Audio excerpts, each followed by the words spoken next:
So ഇനി next classification of research ആണ്. So നമ്മൾ എന്തിനാണ് റിസർച്ചിനെ ക്ലാസിഫൈ ചെയ്യണമെന്ന് വെച്ചാൽ it's for the better understanding. Research എന്ന കോൺസെപ്റ്റും പലതരം റിസർച്ചിനെ കുറിച്ചിട്ടും ഒരു ബെറ്റർ അണ്ടർസ്റ്റാൻഡിങ് കിട്ടാനാണ് നമ്മൾ റിസർച്ചിനെ ക്ലാസിഫൈ ചെയ്യാൻ.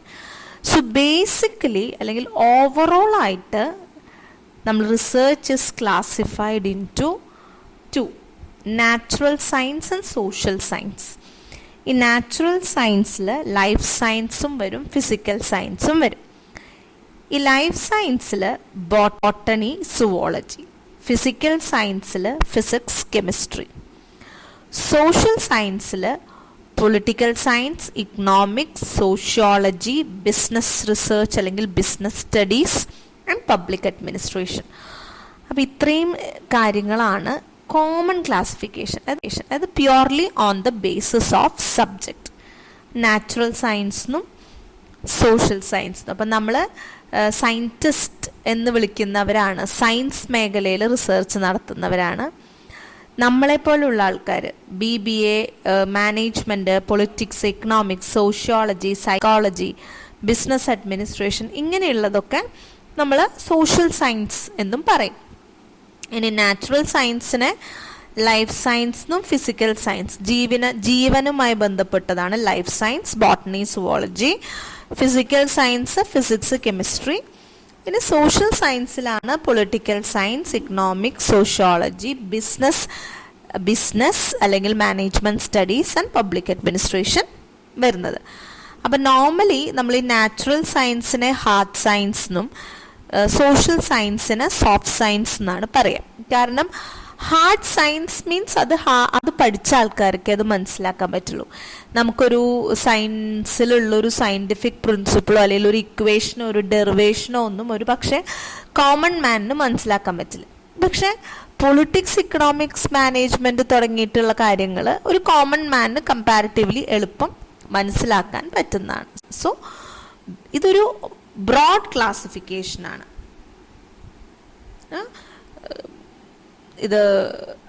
പിന്നെ you have many other classification, but this is a broad and very common classification of. After this board classification നമുക്കൊരു കോമൺ ക്ലാസിഫിക്കേഷൻസ് എങ്ങനെയാണെന്ന് നോക്കാം. So research is classified on the basis of the following: nature of data അനുസരിച്ചിട്ട്, utility or application, the place where it is carried out, research methods used, the time frame, purpose of study, methodology adopted. അങ്ങനെ general classification ഉണ്ട്. റിസർച്ചിൻ്റെ other types of classification എന്ന് പറയുന്നത് according to nature of data, coverage, utility or application, place where it is carried out, research methods used, time frame, purpose of study and methodology ആണ്. Okay, so first let's see research according to nature of data. ഡേറ്റയുടെ സ്വഭാവം അനുസരിച്ചിട്ട്, നമ്മൾ collect ചെയ്യുന്ന ഡേറ്റയുടെ സ്വഭാവം അനുസരിച്ചിട്ട് രണ്ട് തരത്തിലുള്ള റിസർച്ച് ഉണ്ട്. You have quantitative research and you have qualitative research. Quantitative, qualitative, ഇങ്ങനെ രണ്ട് തരത്തിലാണുള്ളത്. So let's see what is quantitative research. ഇപ്പോൾ നമ്മൾ പറഞ്ഞു, സപ്പോസ് ഒരു ഫിനോമിന, നമ്മൾ വേരിയബിൾസ് പറഞ്ഞു, എന്താ പറയുക, ഇൻഡിപെൻഡൻറ്റ്, ഡിപ്പെൻഡൻറ്റ് എന്നൊക്കെ പറഞ്ഞു. അപ്പോൾ സപ്പോസ് നിങ്ങളുടെ സ്റ്റഡിയിൽ കറക്റ്റായിട്ട് മെഷർ ചെയ്യാൻ പറ്റുന്ന തരത്തിലുള്ള ഒരു ഫിനോമിനയാണ് നിങ്ങൾ സ്റ്റഡി ചെയ്യാൻ പോകുന്നത്.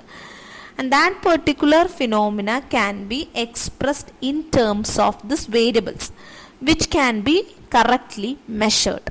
ഇപ്പോൾ സെയിൽസ്, പ്രോഫിറ്റ്, അങ്ങനെ കറക്റ്റായിട്ട് മെഷർ ചെയ്യാൻ പറ്റുന്ന വേരിയബിൾസ് കൊണ്ട് ഡിഫൈൻ ചെയ്തിട്ടുള്ള ഒരു സ്റ്റഡിയാണ് നിങ്ങളുടെയെങ്കിൽ, ഒരു ഡേറ്റയാണ് നിങ്ങൾ കളക്ട് ചെയ്യാൻ ഉദ്ദേശിക്കുന്നതെങ്കിൽ, ഇറ്റ്സ് നോൺ ആസ് ക്വാണ്ടിറ്റേറ്റീവ്. ഇനി qualitative is on other hand it's attribute based, it's not variable. നമ്മുടെ സ്റ്റഡി അതൊരു നമ്മൾ ആ സ്റ്റഡിയുടെ ഫിനോമിന, സ്റ്റഡി ചെയ്യാൻ പോകുന്ന ഫിനോമിന നമ്മൾ എക്സ്പ്രസ് ചെയ്യുന്നത് attributes, motive, opinions, desires, preferences, behaviours ഒക്കെ ആയിട്ടാണ്. It's more over attribute. നമുക്കത് കറക്റ്റ് മെഷർമെൻ്റിലല്ല, മെഷർ ചെയ്തെടുക്കാൻ പറ്റില്ല. ഇറ്റ് സബ്ജക്റ്റീവാണ്. It changes from person to person. അങ്ങനെയാണെങ്കിൽ അത്തരം ഡേറ്റ ആണെങ്കിൽ നമ്മൾ അതിനെ ക്വാളിറ്റേറ്റീവ് റിസർച്ച് എന്ന് പറയും. So suppose in the research you are using A data which can be correct, which is truly variable based and which can be correctly measured. അതിന് quantitative ഒന്നും അങ്ങനെ പറ്റാത്ത, ആട്രിബ്യൂട്ട്സ് ബേസ്ഡ് കറക്റ്റ്ലി മെഷർ ചെയ്യാൻ പറ്റാത്ത data വെച്ചിട്ടുള്ള റിസർച്ചിനെ qualitative research. Next is research according to coverage. ഇപ്പം നമ്മൾ നമ്മുടെ ഡേറ്റ അല്ലെങ്കിൽ നമ്മുടെ റിസർച്ച് കവർ ചെയ്യുന്നത് ഇഫ് ഇറ്റ് ഇസ് വൈഡ് അല്ലെങ്കിൽ സ്മോൾ എന്നുള്ള രീതിയിലാണ്.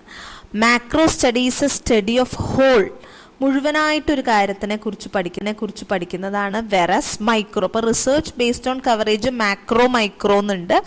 അതിൽ macro is a study of whole, versus micro is a study of a part. ഇപ്പോൾ എക്സാമ്പിൾ പറയുകയാണ്, portfolio management of banks in India എന്ന് പറഞ്ഞാൽ അതൊരു മാക്രോ സ്റ്റഡിയാണ്. ഇന്ത്യയിലുള്ള എല്ലാ ബാങ്കുകളുടെയും പോർട്ട്ഫോളിയോ മാനേജ്മെൻറ്റ് എങ്ങനെയാണെന്ന്.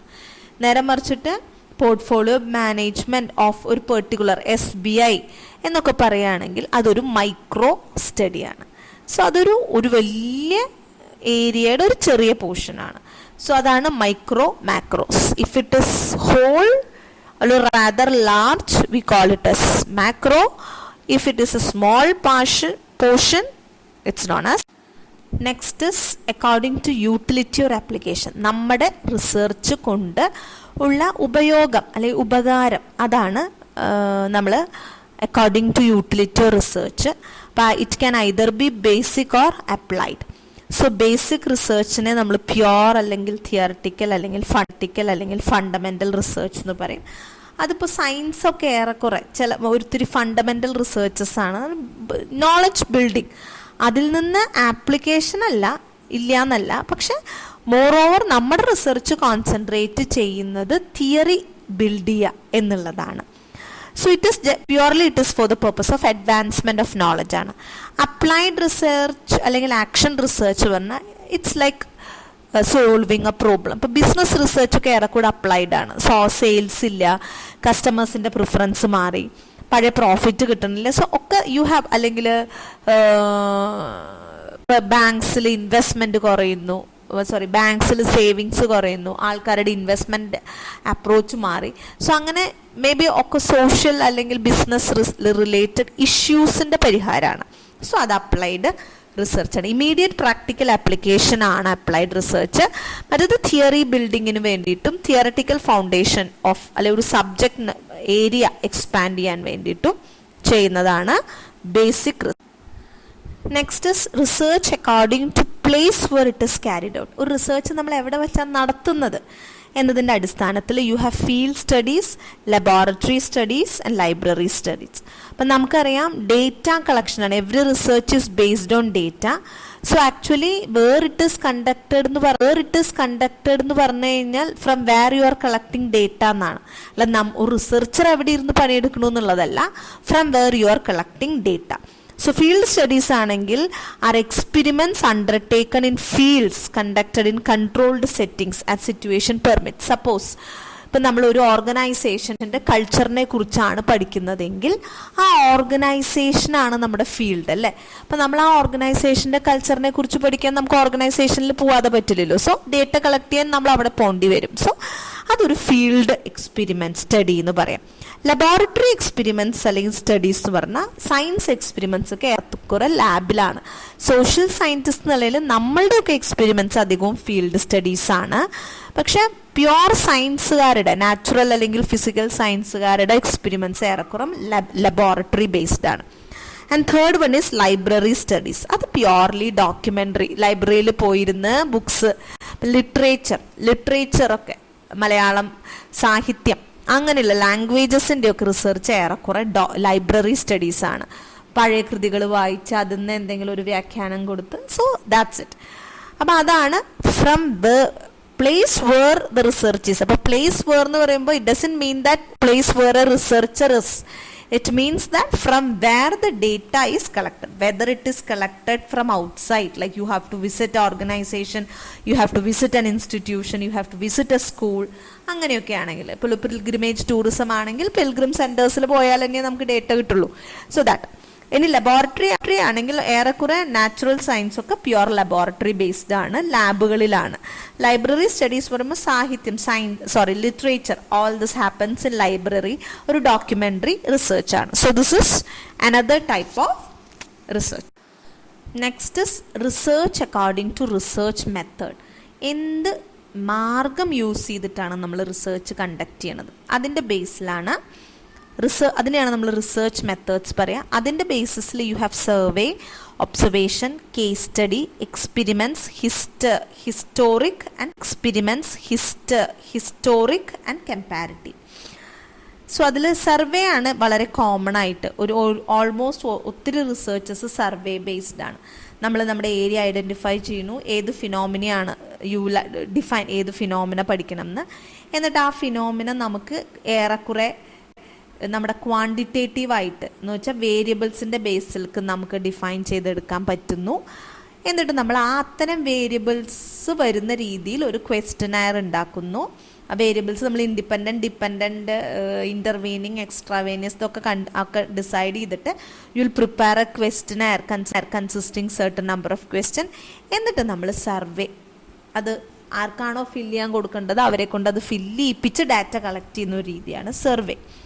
ഒബ്സർവേഷൻ എന്ന് പറഞ്ഞു കഴിഞ്ഞാൽ നമ്മൾ മാറി നിന്ന് വീക്ഷിക്കുകയാണ്. മേ ബി നമ്മളൊരു ലീഡർഷിപ്പ് സ്റ്റൈലിനെ കുറിച്ച് പഠിക്കുകയാണ്.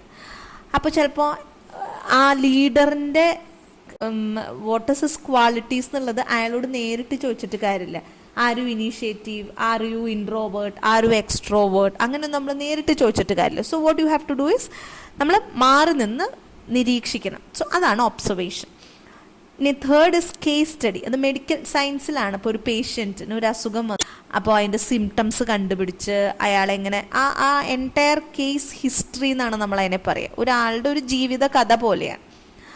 അതേ മെത്തേഡ് നമുക്ക് ബാക്കിയുള്ള സ്റ്റഡിയിലും എടുക്കാം. അതായത് ഒരു കുഞ്ഞ് ഒരു സ്മോൾ ഏരിയ, പക്ഷെ ആ ഏരിയനെ കുറിച്ചൊരു ഇൻഡെപ്ത് സ്റ്റഡി. എന്നിട്ട് നമ്മൾ മുമ്പ് കാണുന്ന പോലെ നമ്മളൊരു കേസ് സ്റ്റഡി പോലെ എഴുതി ഉണ്ടാക്കുക ചെയ്യുക. നമ്മൾ ഇറ്റ്സ് നോട്ട് ലൈക്ക് നോർമൽ. അധികവും ക്വാളിറ്റേറ്റീവ്, നമ്മൾക്ക് ക്വാളിറ്റേറ്റീവ് സ്റ്റഡി നമ്മൾ പറഞ്ഞില്ലേ, like it's cannot be expressed as variables but it is as attributes എന്ന്. അങ്ങനെ ആട്രിബ്യൂട്ട്സ് വെച്ചിട്ടാണ് നമ്മളൊരു ഫിനോമിനൻ ഡിഫൈൻ ചെയ്തെടുക്കണമെങ്കിൽ അത്തരം റിസർച്ചിൻ്റെ റിസൾട്ട് നമ്മൾ ആ മെത്തേഡ് നമ്മൾ അവിടെ ഉപയോഗിക്കുക കേസ് സ്റ്റഡി ആയിട്ടായിരിക്കും. നമ്മളതൊരു കഥ പോലെ എഴുതുക ചെയ്യുക. ഇങ്ങനെ ഒരു കമ്പനി ഉണ്ടായിരുന്നു എന്നും കമ്പനിയിൽ ഇന്ന പ്രോബ്ലംസ് ഉണ്ടായിരുന്നു എന്നൊക്കെ പറഞ്ഞിട്ട്. So that is case study. Experimentation എന്ന് പറഞ്ഞു കഴിഞ്ഞാൽ നമ്മൾ കൃത്രിമമായിട്ടൊരു സിറ്റുവേഷൻ സൃഷ്ടിക്കുകയാണ്.